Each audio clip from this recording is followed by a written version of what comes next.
Bonjour et bienvenue, je suis Franck, coach et motivateur. Aujourd'hui, je vais te donner 5 raisons pour créer ton entreprise. Alors, on va aller tout droit au but. La première raison, c'est vous pouvez concentrer tous vos efforts dans cette entreprise. Ça veut dire que certainement vous êtes employé, certainement vous travaillez dans une société et vous vous donnez à fond. Moi, je pense que c'est une erreur. Pourquoi? Parce que lorsque vous donnez à fond pour votre employeur. Les principaux produits, bien le plus gros des bénéfices ou encore les retombées de votre investissement, de votre dévouement, de votre engagement, ben, c'est votre patron qui en bénéficie. Alors, je vous conseille de créer une entreprise. Alors, et dans cette entreprise-là, vous pourrez, n'est-ce pas, concentrer tous vos efforts et vous allez enfin bénéficier des fruits de ces efforts-là. Ça ne sera plus quelqu'un d'autre. La deuxième raison, c'est vous pouvez créer de plus grands volumes avec votre entreprise. Prenons le cas d'une entreprise qui produit les produits laitiers, comment dire, des entreprises qui fabriquent des chaussures en quantité. Lorsque vous êtes entrepreneur et que vous produisez des jus de fruits, par exemple, prenons ce cas, des jus de fruits. Dans une entreprise, vous avez la possibilité de produire de plus grandes quantités. Ça veut dire que vous avez un local, vous avez des employés, vous avez des machines, vous avez tout ce qui va avec.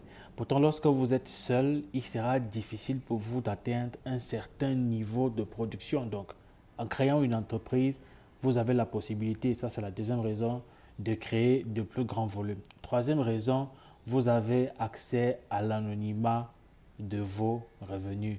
L'argent, c'est le nerf de la guerre, tout le monde le sait.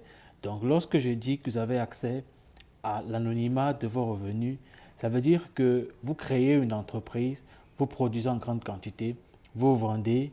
Maintenant, c'est l'entreprise qui, comment dire, les bénéfices, les revenus de l'entreprise restent en entreprise. Ça ne va pas sur votre argent, ça ne va pas sur votre compte personnel. C'est-à-dire que lorsque des personnes, par exemple, vont mener des enquêtes sur vous, vos voisins, votre famille, ou je ne sais pas trop quoi, pour savoir quel est votre niveau de revenu, ils verront que dans votre compte personnel, il n'y a pas grand-chose. Tout simplement parce que tous vos revenus sont restés dans l'entreprise.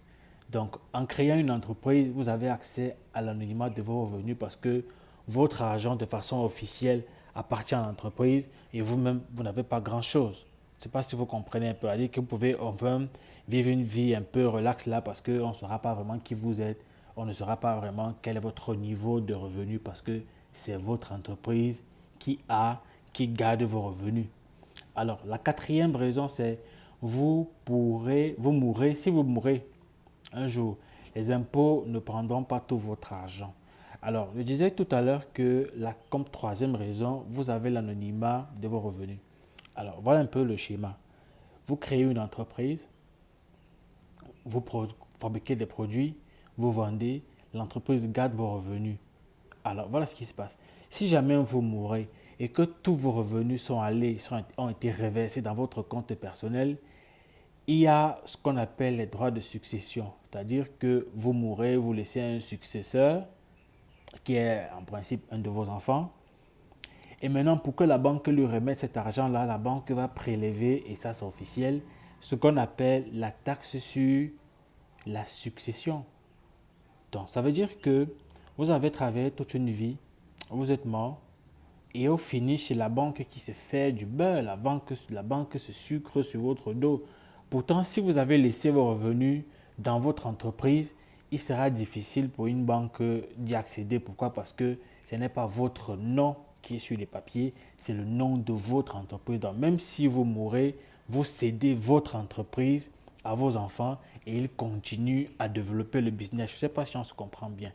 Alors, la cinquième raison, c'est vous pouvez décider du jour où vous allez au travail, vous pouvez décider du jour où vous prenez vos congés, vous pouvez décider de où est-ce que vous prendrez vos congés, vous pourrez décider surtout du jour ou bien de la période de l'année à laquelle vous pouvez prendre votre retraite parce que lorsque vous êtes propriétaire, lorsque vous êtes patron d'une entreprise, ce sont vos règles qui régissent votre vie, c'est-à-dire que vous n'êtes pas influencé par la société qui va dire pour votre corps de métier, c'est 50 ans, c'est 55 ans, c'est 60 ans, 65 ans qui est l'âge de la retraite. Donc, lorsque vous êtes employeur, pardon, lorsque vous êtes patron de votre société, propriétaire d'une entreprise, vous seul décidez du jour ou de l'année que vous allez prendre votre retraite. Alors, voilà 5 raisons, ce ne sont pas toutes les raisons, 5 raisons que j'ai jugées importantes aujourd'hui de partager avec vous. Je vais faire un petit récapitulatif. Première raison pour créer son entreprise. Vous pouvez concentrer tous vos efforts dans cette entreprise. Deuxième raison, vous pouvez créer de plus grands volumes avec votre entreprise. Troisième raison, vous avez accès à l'anonymat de vos revenus. Quatrième raison, si vous mourrez, les impôts ne prendront pas une partie de l'argent en termes de taxes ou bien impôts sur la succession. Et cinquième raison, vous pouvez décider du jour, du nombre d'heures de travail, de la période de congé ou de l'année de votre retraite. Alors, c'était Fangan Frank pour partager avec vous ces 5 raisons pour être entrepreneur. Il y aura des prochaines vidéos. Surtout, n'oubliez pas de liker et de laisser un commentaire et surtout aussi de partager la vidéo parce que d'autres personnes peuvent aussi être au courant de ça et en bénéficier. Alors, Fangan Frank, coach, motivateur et à bientôt.